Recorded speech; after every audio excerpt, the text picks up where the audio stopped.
जय श्री कृष्ण, जय श्री राम, जय श्री राधे राधे, जय श्री महाकाल। इस वीडियो में आपको श्रवण कराएंगे भगवान श्री कृष्ण के परम भक्त नरसिंह मेहता की कथा के संदर्भ में द्वेष का प्रतिकार। मनुष्य के जीवन में कोई एक बात भी विचित्र हो जाती है तो उसकी ख्याति सर्वत्र फैल जाती है। फिर उसका सारा जीवन ही रहस्यमय हो, अपूर्व हो। वह भला कब तक संसार की आंखों से अपने को छिपा सकता है।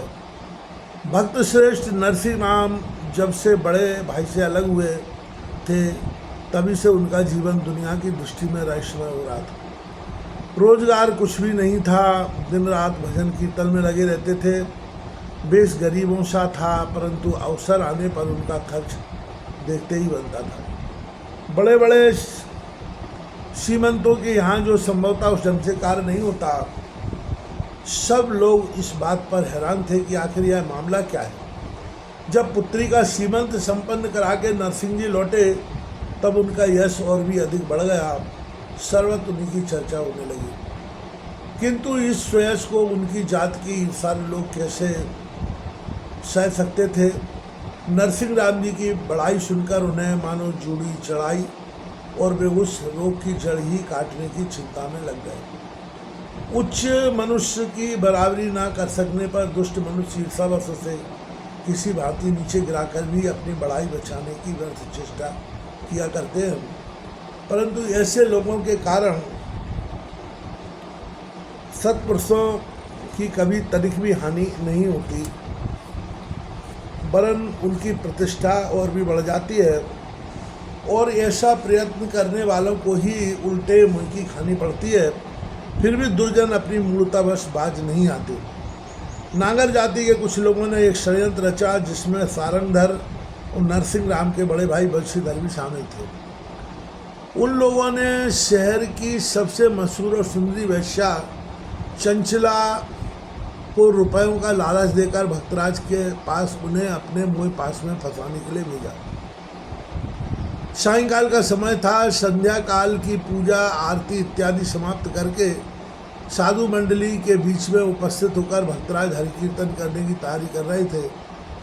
धूप पुष्प की सुबास और भगवान के सानिध्य के कारण वहाँ का वातावरण बड़ा ही पवित्र और आनंदमय हो रहा था। ठीक इसी समय श्वेत वस्त्र धारण किए गोपी चंद का तिलक किए और गले में तुलसी की माला पहने चंचला ने भक्तराज के घर में प्रवेश किया।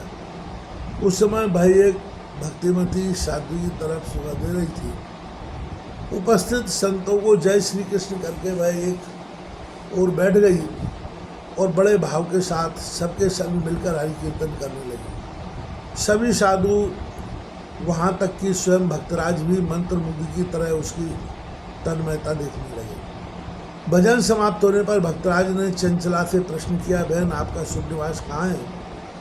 मेरा निवास प्रवास क्षेत्र में है, मैं द्वारका जी जा रही हूँ। आपका नाम सुनकर एक कार्य के लिए मैं आपके पास आई हूँ। चंचला ने अपना मिथ्या परिचय दिया। ऐसा कौन सा कार्य है जिसके लिए आपको मेरे पास आने की जरूरत पड़ी? भक्तराज ने विस्मय के साथ प्रश्न किया। मैं दान लेने की इच्छा से यहाँ आई हूँ, चंचला ने उत्तर दिया। साधु यदि उन्हें किसी तरह का दान लेने की इच्छा हो तो तुम किसी श्रीमंत के घर जाओ। मेरे पास तो इस करताल और मृदंग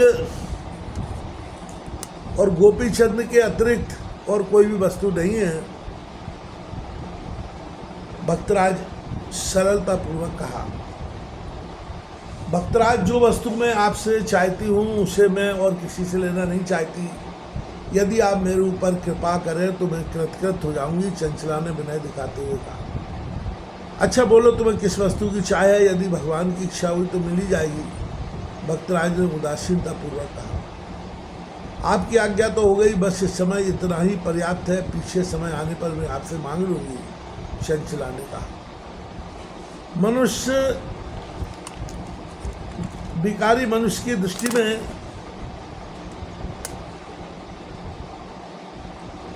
सभी मनुष्य अपने जैसे भिखारी दिखाई देते हैं। वे शुद्ध मनुष्य को भी भिखारी ही मान बैठते हैं। शुद्ध मनुष्य के ज्ञानयुक्त शब्द भी उनको विकार के सूचक मालूम होते हैं और वे उनका उल्टा अर्थ लगाकर अपना अभिष्ट सिद्ध करने का प्रयत्न करते हैं। चंचला ने भी भक्तराज के शब्दों का उल्टा ही अर्थ लगाया। उसने समझा भक्तराज ने मेरे रूप पर मोहित होकर ही मेरी याचना स्वीकार की है। भजन समाप्त होने पर सब लोग अपने अपने आसन पर जाकर सो गए। चंचला को भी भक्तराज ने एक उपयुक्त स्थान सोने के लिए दिखा दिया। अंत में वह भी मंदिर के दरवाजे पर अपना आसन लगाकर सो गए। धीरे धीरे सब लोग गहरी निद्रा में डूब गए, परंतु चंचला निद्रा देवी ने कृपा नहीं की। वह तो अपने स्वार्थ साधन की चिंता में उपयुक्त समय की प्रतीक्षा कर रही थी। अभी रात बीत जाने पर जब चंचला को विश्वास हो गया अब कोई जाग नहीं रहा होगा, तब उसने अपने सादे कपड़े उतार कर सुंदर सुंदर वस्त्राभूषण धारण किए। उस समय उसकी मुखाकृति, शरीर की गठन और श्रृंगार देखने में वह कोई देवांगना सी प्रतीत हो रही थी। वह अपने आसन से उठी और मंद गति से भक्तराज के आसन के पास आई। उसके चरणों की नूपुर ध्वनि सुनकर भक्तराज जग उठे। कौन है इस समय? भक्तराज ने प्रश्न किया। मैं वही हूँ जो आपके साथ भजन कर रही थी, चंचला ने उत्तर दिया। फिर इस समय तुम यहाँ क्यों आई? भक्तराज ने पुनः प्रश्न किया। नरसिंह राम जी, मैं आज आपके पास ऋतुदान लेने आई हूँ, जिसके लिए आपसे शाम को मैंने प्रार्थना की थी। मैं अन्य किसी वस्तु की इच्छा नहीं करती, आप चंचला ने कहा। चंचला की निर्लज्जता को देखकर नरसिंह राम अवाक से हो गए। उनके मुँह से निकला हरी हरी शब्द निकल पड़ा।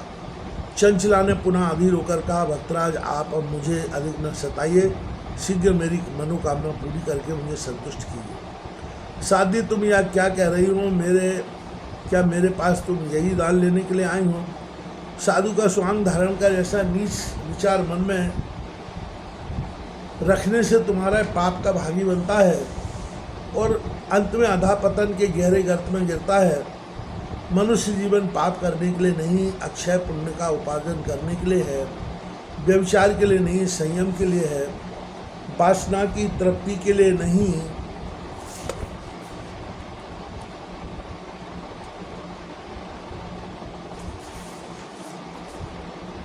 शुद्ध सात्विक प्रेम प्राप्त करने के लिए है। चरित्र का सर्वनाश करने के लिए नहीं, सच्चरित्रता का संग्रह करने के लिए है। अविद्या की उपासना करना मनुष्य जीवन का लक्ष्य नहीं है, बल्कि अविद्या का नाश कर सविद्या सेवन करना। कहा है, लब्ध्वा कथ किंचन जन्म दुर्लभम तत्रापि पुस्तम श्रुति पारदर्शनम यस्त्वात्ममुक्तै न यतेत मूढ़धि सा आत्मभा सर्व विनिहंत सद्ग्राम। अर्थात पूर्वोपार्जित पुण्य के प्रभाव से यह दुर्लभ मनुष्य देह तथा वेद ज्ञान संपन्न पुरुषत्व प्राप्त होने पर भी जो मूढ़ बुद्धि मनुष्य मोक्ष के लिए प्रयत्न नहीं करता, वह आत्मघाती मनुष्य असत संसार को ग्रहण करके स्वयं अपना नाश करता है। साध्य विषयों की तृष्णा, संसार के अन्य पदार्थों की तृष्णा तथा मान कीर्ति आदि की तृष्णा मनुष्य को बलात् नरक की ओर ले जाती है। फिर यदि एक बार इन तृष्णाओं की पूर्ति भी की जाए तो मनुष्य उनसे शाश्वत सुख कदापि प्राप्त नहीं कर सकता है, बल्कि इन तृष्णाओं को प्रोत्साहन देने से और भी बढ़ती है। उम्र बीत जाती है, शरीर बूढ़ा हो जाता है, परंतु तृष्णा बूढ़ी नहीं होती। यह कामना की आग विषय रूपी ईंधन से बुझती नहीं, ज़्यादा धधकती है और मनुष्य की समस्त सुख शांति को भस्म करके फिर से जन्म मरण के भयानक चक्कर में डाल देती है। अतएव तृष्णा का नाश करना ही मोक्ष का प्रधान साधन है। भोगों की प्राप्ति से तृष्णा का शमन नहीं होता, क्योंकि न जातु कामानुपभोगेन शाम्यति अभिशा कृष्णवर्त में भूए एपा विवर्धते। घृत की आहुति से अग्नि विशेष प्रज्वलित होती है, इसी प्रकार इच्छाओं की तृप्ति करने से वे भयंकर रूप धारण करके मनुष्य का सत्यानाश करने में सहायता करती है।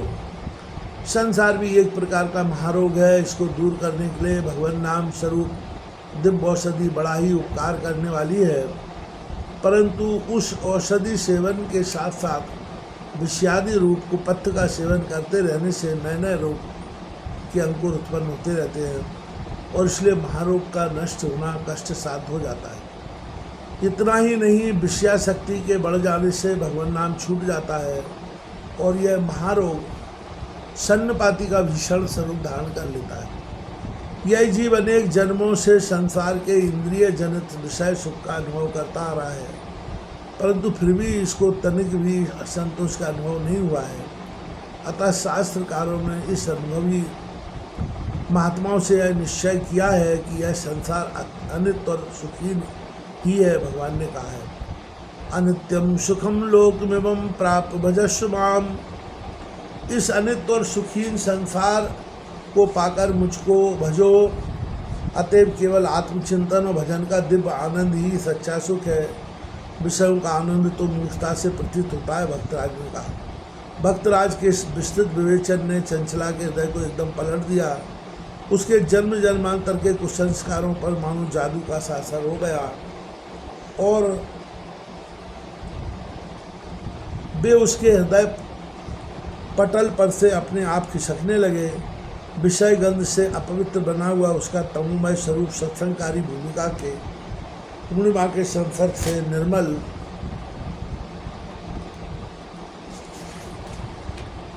चंद्रमा की भांति विकसित होने लगा। उसके सौंदर्य सात्विक शांति का सम्मिश्रण हो गया। क्षमा कीजिए भक्तराज, आज आपने मुझे प्रगाढ़ अंधकार से निकालकर परम प्रकाश में पहुंचा दिया है। आज से आप ही मेरे सच्चे सद्गुरु हैं। आपके सदुपयोग से मेरे विकारों को निर्मूल कर दिया, परंतु मैंने आज तक पाप कमाने में कोई कसर नहीं रखी। मेरे दुसंग से अनेक सुशील युवक पथभ्रष्ट होकर नष्ट भ्रष्ट हो चुके हैं। आज अपने कुकृत्यों का स्मरण कर मेरा कलेजा कांप उठता है। उन्हें देखते हुए तो ऐसा मालूम होता है कि मुझे रौरव नरक में भी स्थान मिलना कठिन है।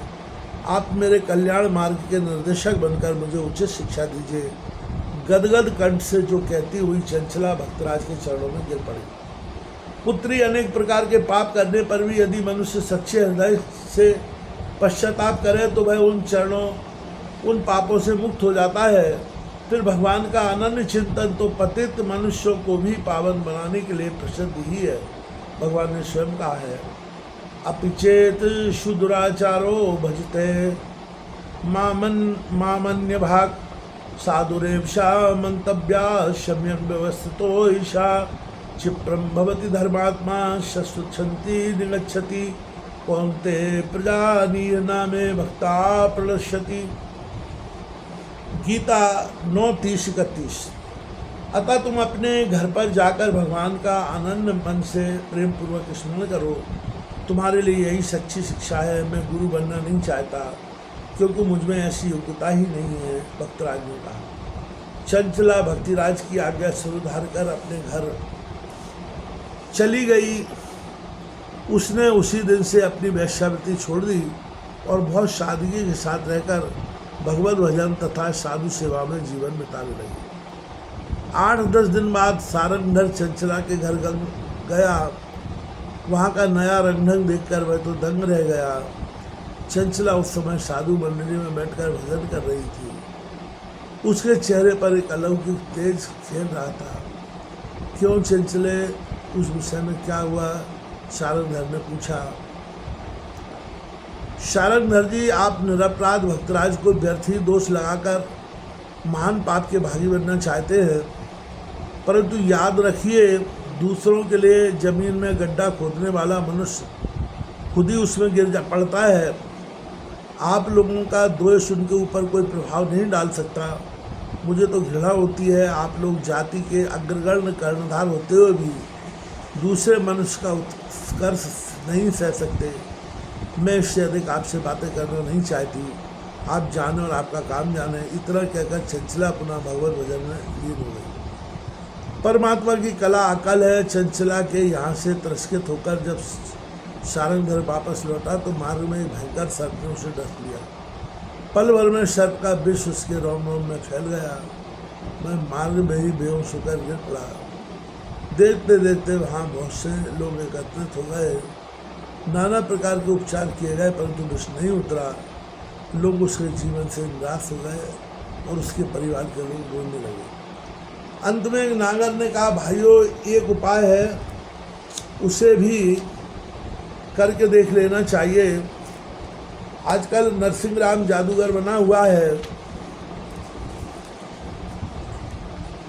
कदाचित उसके हाथ से सारंगधर का सर्प विष उतर जाए। सब लोग सहमत हो गए और सारंगधर को भक्तराज के मंदिर में उठा लाए। जब भक्तराज से सारा हाल कह सुनाया तो उन्होंने कहा, भाइयों मैं कोई तंत्र मंत्र तो नहीं जानता, हाँ भगवान की कृपा से उनके चरणों तक से कदाचित मृत्यु का भय दूर हो जाए। इतना कहकर भक्तराज ने भगवान का स्मरण किया और भगवान का चरणामृत लेकर सारंगधर के मुंह पर मार्जन किया। भगवान की कृपा से सारंगधर का विष उतर गया और वह सचेत होकर उठ बैठा। परंतु वह अपने सामने नरसिंह राम को देखते ही भीतर क्रोध से जल उठा। वह वहाँ से उठकर चुपचाप घर चला आया। इस प्रकार भक्तराज ने द्वेष का बदला प्रेम से देकर अपने विश्व प्रेम का आदर्श लोगों के सामने प्रकट किया।